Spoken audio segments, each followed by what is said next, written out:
نحمده ونصلي على رسوله الكريم اما بعد فاعوذ بالله من الشيطان الرجيم بسم الله الرحمن الرحيم رب اشرح لي صدري ويسر لي امري واحلل عقدة من لساني يفقهوا قولي ويؤثرون على انفسهم ولو كان بهم خصاصة.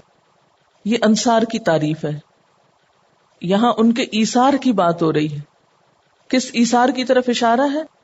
ایک تو اصل کانٹیکسٹ میں ان کے مال فے کی تقسیم کے موقع پر اپنی ذات پر مہاجرین کو ترجیح دینے کے معاملے میں، دوسرے اپنے ذاتی مال کے معاملے میں بھی کہ وہ بھی بے شک آپ مہاجرین کو تقسیم کر دیں، اور اسی طرح دیگر کئی مواقع پر.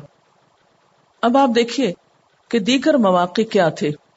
دیگر مواقع میں ایک تو وہ واقعہ کہ مہاجرین میں سے ایک شخص جو بہت ہی بھوک کی حالت میں تھے، بعض روایات میں ان کا نام حضرت ابو ہریرہ بتایا جاتا ہے.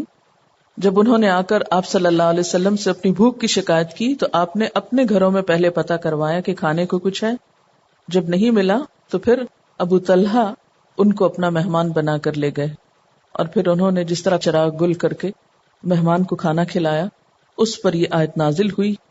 یہ بھی ہو سکتا ہے کہ آیت پہلے سے موجود ہو اور پھر دوبارہ اسی آیت کی تکرار ہوئی ہو. پھر اسی طرح کچھ اور واقعات بھی ملتے ہیں.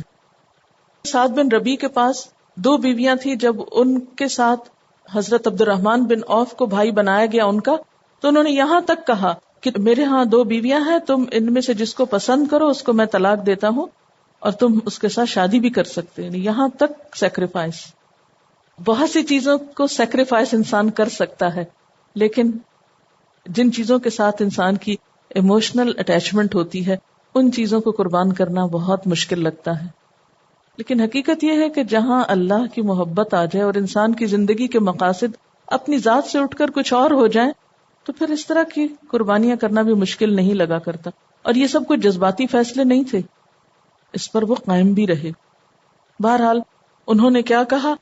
بارک اللہ لک فی اہلک و مالک دلونی علی السوق. حضرت عبد الرحمن بن عوف نے کہا اللہ تمہارے مال اور اہل میں برکت ڈالے، سب کچھ تم کو مبارک ہو، مجھے بازار کا رستہ دکھاؤ، میں کام کروں گا، تجارت جانتا ہوں. اور پھر انہوں نے خود کام شروع کیا، اور کچھ ہی عرصے کے بعد ان کے پاس اتنا مال آ گیا کہ انہوں نے نکاح بھی کیا. اور جب ان کے کپڑوں پہ رنگ تھا تو آپ نے پوچھا تم نے شادی کر لی. یہ واقعے الگ الگ سکیٹرڈ تو ہم پڑھتے ہیں لیکن ایک سیکوینس میں نہیں آتے نا. اس کے علاوہ نہ صرف یہ کہ انصار کے اندر بلکہ بعد کے ادوار میں بھی لوگوں کے اندر ایثار کی بہترین مثالیں ملتی ہیں.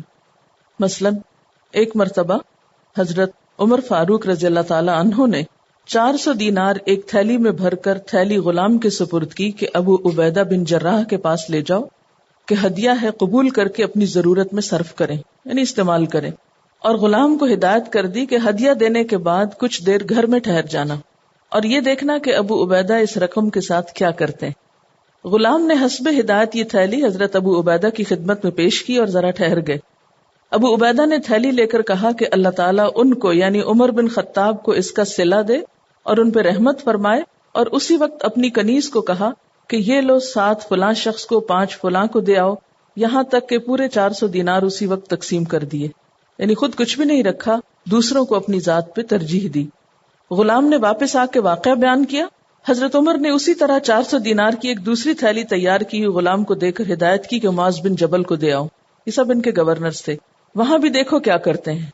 غلام لے گیا، انہوں نے تھیلی لے کر حضرت عمر کے حق میں دعا دی کہ رحمہ اللہ و وصلہ، یعنی اللہ ان پہ رحمت فرمائے اور ان کو صلہ دے. اور یہ بھی تھیلی لے کر فوراً تقسیم کرنے بیٹھ گئے اور اس کے بہت سے حصے کر کے مختلف گھروں میں بھیجتے رہے. حضرت معاذ کی بیوی یہ سارا ماجرا دیکھ رہی تھی. آخر میں بولی کہ ہم بھی تو بخدا مسکین ہیں، ہمیں بھی کچھ ملنا چاہیے. اس وقت تھیلی میں صرف 2 دینار رہ گئے تھے، وہ ان کو دے دیے. غلام یہ دیکھنے کے بعد لوٹا اور حضرت عمر سے بیان کیا تو آپ نے فرمایا یہ سب بھائی بھائی ہیں، سب کا مزاج ایک ہی ہے، سب آپ صلی اللہ علیہ وسلم کے تربیت یافتہ ہیں، سب کی اصل ایک ہے، روح ایک ہے، اس لیے سب کا عمل باہم ملتا جلتا ہے. اسی طرح حضرت حذیفہ ادوی فرماتے ہیں کہ میں جنگ یرموک میں اپنے چچا زاد بھائی کی تلاش شہداء کی لاشوں میں کرنے کے لیے نکلا. آپ کو معلوم ہے کہ ایک بڑی تعداد حفاظ کی بھی اس جنگ میں شہید ہوئی تھی، جنگ یرموک میں. تو وہ کہتے ہیں کہ میں اپنے چچا زاد بھائی کی لاش کو ڈھونڈ رہا تھا اور کچھ پانی ساتھ لے گیا کہ اگر ان میں کچھ جان ہوئی تو پانی پلا دوں گا، کیونکہ موت کے وقت ایک خاص قسم کی پیاس بھی ہوتی ہے. ان کے پاس پہنچے تو کچھ رمق زندگی کی باقی تھی، یعنی آخری سانس تھے. میں نے کہا آپ کو پانی پلا دوں؟ اشارے سے کہا کہ ہاں. مگر فوراً ہی قریب سے ایک دوسرے شہید کی آواز آہ آہ کی آئی تو میرے بھائی نے کہا کہ یہ پانی ان کو دے دو. ان کے پاس پہنچا اور پانی دینا چاہا تو تیسرے آدمی کی آواز ان کے کان میں آئی. اس نے بھی تیسرے کو دینے کے لیے کہہ دیا. اسی طرح ایک کے بعد ایک 7 شہیدوں کے ساتھ یہی واقعہ پیش آیا. جب 7ویں کے پاس پہنچا تو وہ دم توڑ چکے تھے. یہاں سے اپنے بھائی کے پاس پہنچا تو وہ بھی ختم ہو چکے تھے. اور یہ ایثار موت کے وقت کا ہے، کیونکہ انسان کو سب سے زیادہ اگر کوئی چیز پسند ہو تو وہ اپنا آپ اور اپنی جان ہوتی، اور یہ انسان کا آخری امتحان ہوتا ہے. اگر وہ اس میں کامیاب ہو جائے تو پھر اس کی زندگی کا اختتام کامیابی پر ہوتا ہے. ایسے ہی لوگ پھر جنت کی وسعتوں کے مستحق ہوتے ہیں. وَيُؤْثِرُونَ عَلَىٰ أَنفُسِهِمْ وَلَوْ كَانَ بِهِمْ خَصَاصَةٌ. ایک ایثار ہوتا ہے عام حالات میں اپنی ذات پر کسی کو ترجیح دینا، اور ایک ہوتا ہے ضرورت کے وقت ترجیح دینا. یہاں ان کے ایثار کی تعریف اس لیے ہے کہ یہ ضرورت کے وقت، بھوک کے وقت، تنگی کے وقت، اضطراب کی کیفیت میں اپنی ذات پہ دوسروں کو ترجیح دیتے ہیں. ہم سب اپنے آپ کو پہچانیں کہ اگر ہمارے حصے کی چیز کسی کے پاس چلی جائے تو ہماری کیفیت، ہمارے تاثرات کیا ہوتے ہیں. وَمَن يُوقَ شُحَّ نَفْسِهِ فَأُولَٰئِكَ هُمُ الْمُفْلِحُونَ. اور جو دل کی تنگی سے بچا لیا گیا تو وہی فلاح پانے والے ہیں، کامیابی اسی کی ہے. شح کا لفظی معنی کیا ہے؟ شح میں 2 چیزیں ہوتی ہیں. ایک تو یہ کہ مال و دولت جمع کرنے کی حرص، اور نمبر 2 خرچ کرنے میں انتہائی بخیل ہونا. بعض لوگ ایسے ہوتے ہیں جن کے اندر مال جمع کرنے کی محبت ہوتی لیکن ساتھ ہی وہ خرچ بھی کرتے رہتے ہیں، یعنی جہاں کماتے ہیں سمیٹتے ہیں وہاں دیتے بھی رہتے ہیں. ایسے شخص کو شحیح نہیں کہا جاتا. شحیح کون ہوتا ہے؟ جو جمع بھی کرے اور پھر خرچ نہ کرے، لے تو صحیح دے نہ. اور یہ انتہائی بخل کی علامت ہوتی. اور یہ مال کی محبت انسان میں تنگ نظری بھی پیدا کرتی ہے، تنگ ظرفی بھی، سنگ دلی بھی، بے مروتی بھی. اور اگر آپ عربوں کی تاریخ پڑھیں کہ انہیں چنا کیوں گیا، تو ان کی سب سے بڑی خوبی سخاوت کی بنا پر. دور جاہلیت میں بھی یہ اتنے سخی ہوا کرتے تھے کہ اگر کسی شخص کو مہمان کے آنے پر اور کچھ نہیں ملتا تھا اور اس کے پاس صرف ایک ہی اونٹنی ہوتی تھی جس پر اس کی سواری کا بھی انحصار ہوتا تھا اور ساری ضروریات اسی سے پوری ہوتی تھی، تو اس کو بھی ذبح کرنے سے گریز نہیں کرتے تھے، چاہے خالی ہاتھ ہو کے بیٹھ جائیں. اور سب سے معزز انسان ان کے ہاں وہ گردانا جاتا تھا جو بہت سخی ہو، اس کو یہ کریم کا ٹائٹل دیتے تھے، معزز، عزت والا، کرم والا. اور کرم انگور کی بیل کو کہا جاتا تھا. ان کے یہاں اور پھل تو نہیں ہوتے تھے، کھجور اور انگور ہوتا تھا. تو کرم والا یعنی جس طرح ایک بیل انگوروں کے گچھے پیدا کرتی ہے اور اس کے اندر سے خوبصورت گچھے لٹکتے ہیں، تو اس سے ایک تصور خوبصورتی کا آتا ہے، یعنی وہ دینے کا تصور آتا ہے. کبھی آپ نے انگور کی بیل لگی ہوئی دیکھی ہے؟ مجھے کوئٹہ میں ایک دفعہ ایک باغ دیکھنے کا اتفاق ہوا تھا، اور اس جیسا نظارہ میں نے کہیں اور نہیں دیکھا کہ مختلف پولز کے ساتھ اور پھر رسیوں کے اوپر پوری بیل بچھی ہوئی تھی اور پورا سایہ دار علاقہ تھا، اور اس کے بیچ میں چلنے کی جگہ تھی اور ساتھ پانی کی روشیں تھیں اور اوپر سے یوں گچھے لٹک رہے تھے، انتہائی خوبصورت. اب دیکھیں کہ کینو وغیرہ اور باقی باغوں میں بھی جانے کا اتفاق ہوتا ہے جو پھلدار درختوں والے ہوتے ہیں، لیکن انگور کا لٹکنا جو خوبصورت منظر دکھاتا ہے وہ کہیں بھی نہیں ہوتا.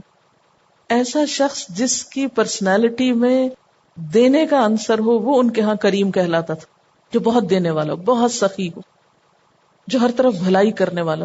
تو ایک ہوتا تھا شحیح جو انتہائی بخیل، اور دوسری طرف کریم جو انتہائی سخاوت کرنے والا. تو مجموعی طور پر یہ قوم یعنی عرب بہت سخی لوگ تھے، اسی وجہ سے ان کو چنا گیا تھا. کیونکہ دلوں میں جب وسعت ہوتی ہے نا اور مال کی لالچ نہیں ہوتی تو پھر انسان کے اندر اس دینے کی وجہ سے یا دیتے رہنے کی وجہ سے دل میں وسعت آ جاتی. جو شخص مال کی محبت پہ قابو پا لیتا ہے وہ اپنے بہت سے اور برے جذبات پہ بھی قابو پا لیتا ہے.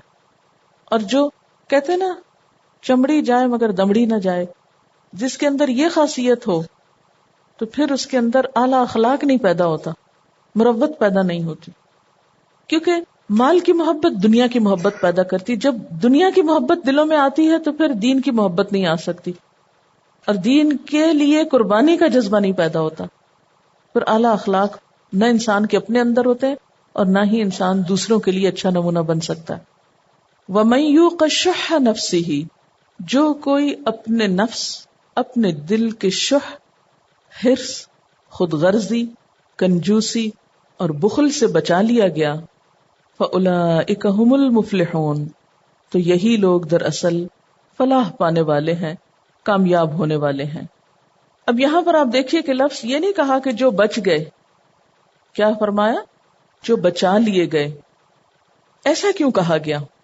بچا لیے گئے کا لفظ کیوں آیا؟ اس لیے کہ اس معاملے میں کوئی شخص اس وقت تک کامیاب نہیں ہو سکتا جب تک اس کے ساتھ اللہ کی مدد نہ ہو. یہ کام زندگی کے مشکل ترین، کٹھن ترین کاموں میں سے، اور جب تک اللہ تعالی کی توفیق اور اذن نہ ہو اس وقت تک انسان بچ نہیں سکتا، اس کیفیت سے نکل نہیں سکتا. کیونکہ بعض اوقات ایسا بھی ہوتا ہے نا کہ انسان کے پاس بہت کچھ ہوتا ہے لیکن پھر بھی وہ نہیں دیتا. تو اب یہاں معاملہ یہ تو نہیں کہ اس کے پاس ہے نہیں اس لیے نہیں دیتا، ہے، بہت ہے لیکن نہیں دیتا، دینے کو دل نہیں چاہتا، دے ہی نہیں سکتا، دینے سے دم نکلتا ہے. اور بعض لوگوں کے پاس نہیں بھی ہوتا پھر بھی تھوڑا بہت بھی ہو تو دینے کے لیے تیار رہتے ہیں.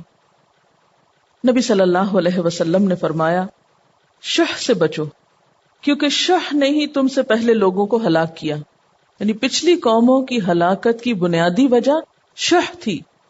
اسی نے ان کو ایک دوسرے کے خون بہانے اور ایک دوسرے کی حرمتوں کو اپنے لیے حلال کرنے پہ اکسا لیا.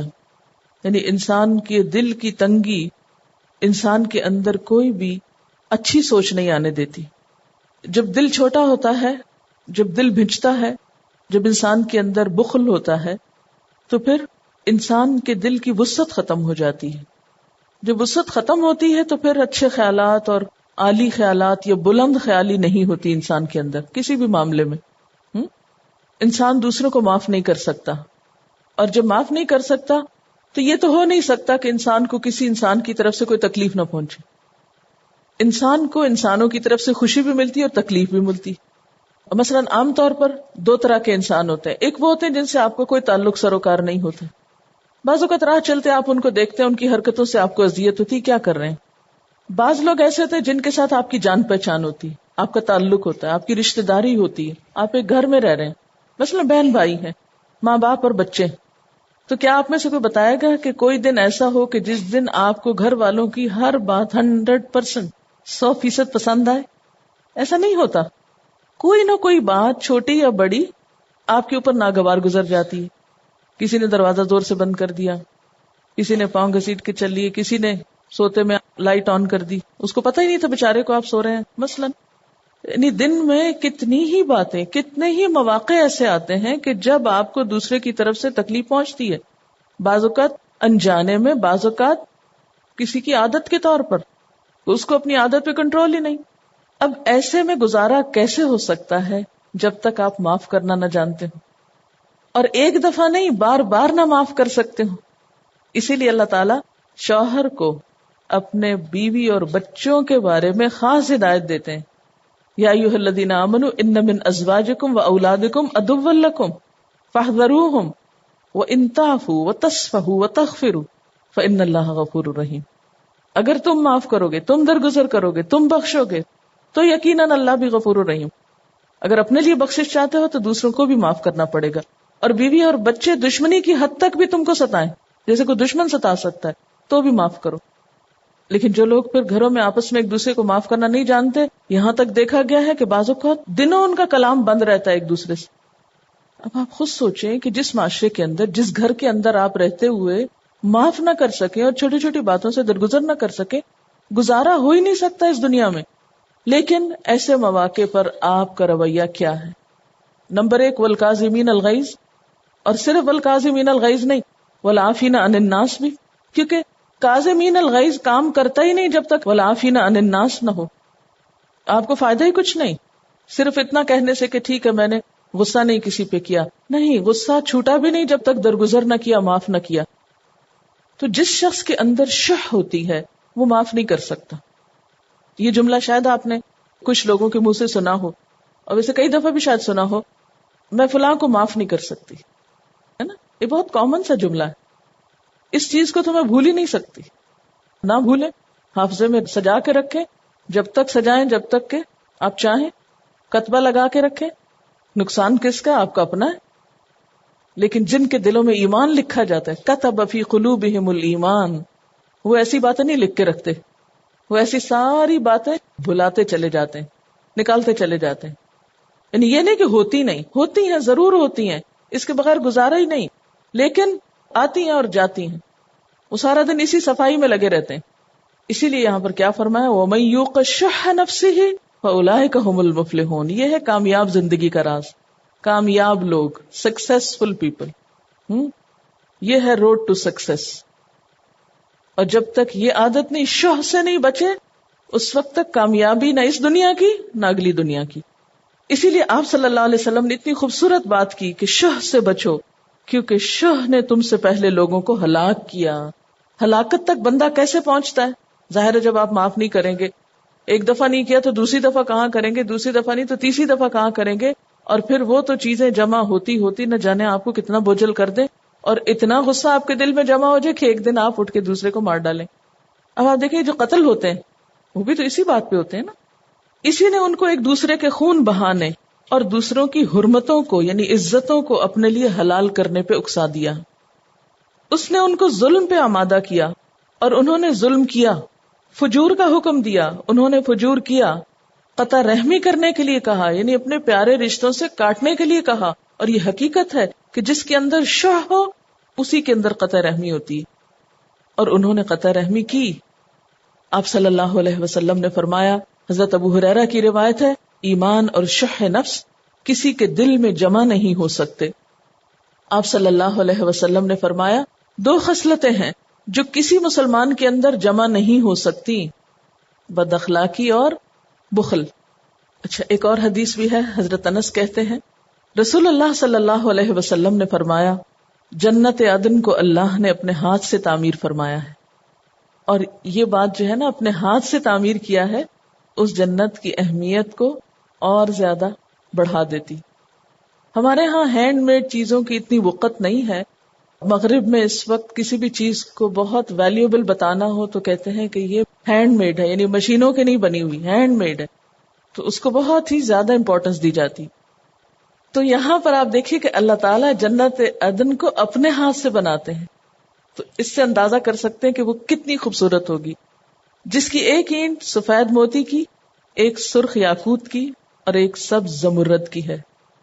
اس کی مٹی مسک کی ہے، اس کے سنگریزے لؤلؤ کے ہیں. سنگریزے کیا ہوتے ہیں؟ آپ نے کبھی پونڈ یا تالاب کے اندر چھوٹی چھوٹی کنکریاں دیکھی ہوں گی، تو وہ لؤلؤ یعنی موتی کے ہیں. اس کا گھاس زعفران ہے. اس کی تعمیر کے بعد اللہ تعالیٰ نے جنت سے ارشاد فرمایا، کچھ کہو، یعنی جنت بولو. جنت نے کہا، فلاح پا گئے ایمان والے. پھر اللہ تعالیٰ نے فرمایا، میرے جلال اور عزت کی قسم، کوئی بخیل تجھ میں داخل نہ ہو سکے گا. اللہ نے اپنے جلال اور عزت کی قسم کھا کے فرمایا، کوئی بخیل تجھ میں داخل نہ ہو سکے گا. کیونکہ بخل دنیا میں نیکیوں سے انسان کو محروم کر دیتا ہے، نیکی کے دروازے اس پہ بند کر دیتا ہے، نیکی کے راستے مسدود کر دیتا ہے. تو جب نیکی کرنے کے موقع ہی نکل گئے اور نیکی کرنے سے انسان رہ ہی گیا. دیکھیں نا، جب انسان رشتہ داروں سے صلہ رحمی نہیں کرتا، قطع رحمی کرتا ہے، تو کتنا بڑا جرم ہے. اسی کے بارے میں فرمایا، لا يدخل الجنۃ قاطع رحم، رشتوں کو کاٹنے والا جنت میں نہیں جا سکے گا. تو جب دل کی تنگی کی وجہ سے انسان رشتہ داروں سے نہ نبھا سکے، بہن بھائیوں سے نہ نبھا سکے، ماں باپ سے اور دیگر رشتہ داروں سے اچھا سلوک نہ کر سکے، اور اس کی بنیادی وجہ یہی ہوتی ہے دل کی تنگی. چھوٹی چھوٹی باتوں کو مائنڈ کر کے پلے باندھ کے سالوں رگڑتے رہنا. اب آپ دیکھیے کہ اس سے کتنی بڑی محرومی ہوئی. رشتہ داروں کو کچھ بھی دینے کا دگنا ثواب ہوتا ہے، اب آپ دگنے ثواب سے رہ گئے. آپ دے رہے ہیں باہر سب کو دے رہے ہیں، رشتے داروں کو نہیں دے رہے. یہ بہت خراب لوگ ہیں. اپنا اجر گنوایا نا آپ نے، دگنا اجر ان کو نہ دے کے. پھر اس کے بعد باہر کے لوگ آپ کو کس سے پرکھتے ہیں کہ آپ اپنے رشتے داروں کے ساتھ کیسے ہیں. جیسے کوئی رشتہ لینے کے لیے آتا ہے یا کوئی اور تعلق معاملہ کرتا ہے تو وہ یہ ضرور دیکھتا ہے کہ ان کے آپس کے گھر میں کیا تعلقات. پھر ایک اور بات یہ کہ پرسنالٹیز گھر میں بنتی ہیں نا، گھر کے اندر اس کی تعمیر ہوتی ہے. اب ایک شخص جو گھر والوں سے نہیں نبھا سکتا وہ باہر والوں سے کہاں نبھائے گا؟ وہ اس کی شخصیت کے اندر ایک فلا رہ جائے گا. پھر وہ جو اپنوں سے بھلا نہیں کر سکتا وہ دوسروں سے بھی زیادہ دیر تک نہیں کر سکتا. وقتی طور پر کسی جذبات کی روح میں بہہ کے کچھ کر لیا تو کر لیا، ورنہ استقامت کے ساتھ ایسی نیکی پہ قائم نہیں رہا جا سکتا، کیونکہ وہ شخصیت کا حصہ نہیں ہے نا. وہ تو محض ایک وقتی ٹیمپریری ایک جذباتی سی کیفیت تھی جو آئی اور گئی. اب آپ دیکھیے کہ اس شخص کے پاس نیکی کے موقع ختم ہو گئے، لہذا بخل سبب بنا، سب سے بڑی رکاوٹ بنا نیکیوں میں آگے بڑھنے سے. اور پھر جب پلے ہے ہی کچھ نہیں، پھر جنت میں کیسے جانا ہے؟ تو اللہ تعالیٰ نے ارشاد فرمایا، میرے جلال اور عزت کی قسم کوئی بخیل تجھ میں داخل نہ ہو سکے گا. پھر رسول اللہ صلی اللہ علیہ وسلم نے یہی آیت تلاوت فرمائی، وَمَن يُوقَ شُحَّ نَفْسِهِ فَأُولَٰئِكَ هُمُ الْمُفْلِحُونَ، کہ جو نفس کی تنگی سے بچا لیا گیا وہی کامیاب ہوا. اب آپ دیکھیے کہ انصار کا مہاجرین کے ساتھ جو رویہ تھا اس پر مہاجرین نے کیا کہا. مسند احمد کی روایت ہے کہ مہاجرین نے ایک مرتبہ کہا، یا رسول اللہ صلی اللہ علیہ وسلم، ہم نے تو دنیا میں ان انصار جیسے لوگ دیکھے ہی نہیں. تھوڑے میں سے تھوڑا اور بہت میں سے بہت برابر ہمیں دے رہے ہیں، مدتوں سے ہمارا کل خرچ اٹھا رہے ہیں، بلکہ ناز برداریاں کر رہے ہیں، اور کبھی چہرے پہ شکن بھی نہیں لاتے، بلکہ خدمت کرتے ہیں اور خوش ہوتے ہیں، یعنی دے کے خوش ہوتے ہیں، اور احسان نہیں کرتے، یعنی احسان جتاتے نہیں. کام کاج خود کریں اور کمائی ہمیں دیں، کیونکہ اتنی کھیتی باڑی تو نہیں آتی تھی. ایک اناڑی شخص زیادہ سے زیادہ کیا کر سکتا ہے، بلکہ الٹا کئی دفعہ کام ہی خراب کرتا ہے. یعنی کسی بھی اناڑی شخص کو آپ جب گھر میں رکھتے ہیں کسی کام کے لیے تو کتنے زچ ہوتے ہیں. کام کاج خود کریں، کمائی ہمیں دیں. حضور ہمیں تو ڈر ہے کہ کہیں ہمارے اعمال کا سارا اجر انہی کو نہ مل جائے. آخرت کی فکر تھی نا. آپ نے فرمایا نہیں، جب تک تم ان کی ثنا اور تعریف کرتے رہو گے اور ان کے لیے دعائیں مانگتے رہو گے تمہارا اجر نہیں جاتا. اس سے کیا پتہ چلتا ہے کہ کسی کے احسان کا احسان مند ہونا، کسی کے احسان پر اس کا شکر گزار ہونا، اس کی تعریف کرنا، اس کا ذکر خیر کرنا، یہ بھی نیکیوں کی حفاظت کا ذریعہ بنتا ہے. اور یہ تعریف کرنا بھی تو وسعت قلبی سے ہوتا ہے نا. دلوں کی تنگی کسی کی تعریف بھی نہیں کرنے دیتی، ہر چیز میں وہ تنگی آ جاتی ہے نا. پھر آپ کسی کو اپریشیٹ ہی نہیں کر سکتے، کسی کے اندر کوئی خیر بھلائی آپ کو نظر ہی نہیں آتی. تو آپ نے مہاجرین کو کیا سکھایا کہ نہیں، تمہارا اجر نہیں جاتا جب تک تم ان کے شکر گزار رہو گے. والذین جاؤوا من بعدہم، اور وہ لوگ جو ان کے بعد آئے ہیں، یعنی اگلوں کے بعد جو پچھلے آئے ہیں. اب دیکھیے کہ یہاں تک جو احکامات ارشاد ہوئے ہیں ان میں یہ فیصلہ کیا گیا کہ فے میں اللہ اور رسول اور اقربائے رسول صلی اللہ علیہ وسلم، یتامى، مساکین، ابن السبیل اور مہاجرین و انصار اور قیامت تک آنے والی مسلمان نسلوں کے حقوق ہیں. ٹھیک ہے. والذین جاؤوا من بعدہم، پہلے مہاجرین کا حق بتایا گیا، پھر انصار کا بتایا گیا، اور پھر بعد میں آنے والوں کا. اور یہی وجہ تھی کہ جب حضرت عمر رضی اللہ تعالی عنہ نے عراق، شام اور مصر کے ممالک فتح کیے تو اس موقع پر بعض ممتاز صحابہ نے ان سے اختلاف کیا کہ ان اراضی کو اور ان اموال کو مجاہدین میں تقسیم کیا جائے. لیکن حضرت عمر کا خیال یہ تھا کہ نہیں، یہ سب کے لیے اب عام ہے. یعنی اس سے صرف چند مخصوص لوگ نہیں بلکہ بعد کی آنے والی نسلیں بھی فائدہ اٹھائیں گی. اور یہ تیسری قسم کے لوگ کون ہیں؟ صحابہ کے بعد تابعین اور تبع تابعین اور ان کے نقش قدم پہ چلنے والے لوگ، قیامت تک کے اہل تقوی اس میں آ گئے. ان سب کی خوبی کیا ہے؟ الذین یقولون، جو دعائیں مانگتے ہیں، ربنا اغفر لنا ولاخواننا الذین سبقونا بالایمان، اے ہمارے رب ہمیں بخش دے اور ان لوگوں کو بخش دے جو ایمان میں ہم پہ سبقت لے گئے، یعنی جو سب سے پہلے ایمان لائے تھے. ولا تجعل فی قلوبنا غلا للذین آمنوا، اور ہمارے دل میں ایمان والوں کے لیے کوئی غل یا بغض نہ رکھ. یعنی دلوں کو دھو دے. جیسے پہلے میں نے عرض کیا کہ شح یا بخل انسان خود نہیں دور کر سکتا جب تک اللہ کی مدد نہ ہو. اور اللہ کی مدد کب آتی ہے؟ جب انسان دعا کرتا ہے. اور دعا بھی سکھا دی گئی کہ اللہ ہمارے دلوں میں ایمان والوں کے لیے کوئی بغض نہ رکھ، ایمان والوں کے لیے کوئی منفی جذبات نہ رکھ. ربنا انک رؤوف الرحیم، اے ہمارے رب بے شک تو رؤوف الرحیم ہے. اچھا، غل کس کو کہتے ہیں؟ کینے کو، بغض کو، چھپی ہوئی دشمنی. یعنی دل میں نفرت ہے لیکن انسان ظاہر بھی نہیں کرتا، مگر وہ کہیں نہ کہیں ظاہر ہو جاتی، کسی نہ کسی رویے سے، گفتگو سے، یا کسی تبصرے سے، یا کمنٹ سے. تو یہاں یہ پتہ چلتا ہے کہ صحابہ کرام ہوں یا تابعین ہوں یا تابعین کے بعد کے لوگ ہوں، قیامت تک جو بھی ایمان لا چکے ہوں ان کے لیے دلوں کو صاف رکھنا ضروری ہے. اور پھر وہی اصول یاد رکھیں کہ وقتی طور پر اگر کسی کے رویے سے کوئی تکلیف پہنچی ہے، وقتی طور پر اگر کسی سے کوئی غلطی ہو گئی ہے، کوئی کوتاہی ہو گئی ہے، تو اس کو دل میں گرہ باندھ کے نہیں رکھنا چاہیے.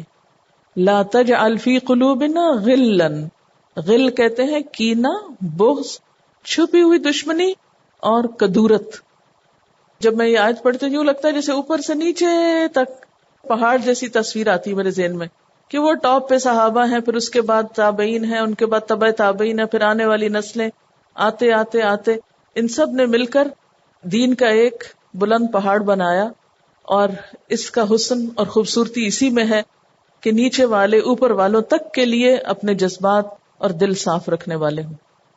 اسی لیے صحابہ کرام سے انسان ہونے کے ناطے اگر کوئی کمی بیشی ہو گئی، آپس میں کئی دفعہ اختلاف ہوئے ان کے، لیکن اللہ تعالیٰ نے جب سب کے بارے میں فرما دیا رضی اللہ عنہم ورضوا عنہ، اللہ نے ان کو معاف کر دیا، تو پھر ہم کون اپنے دلوں میں کچھ رکھنے والے؟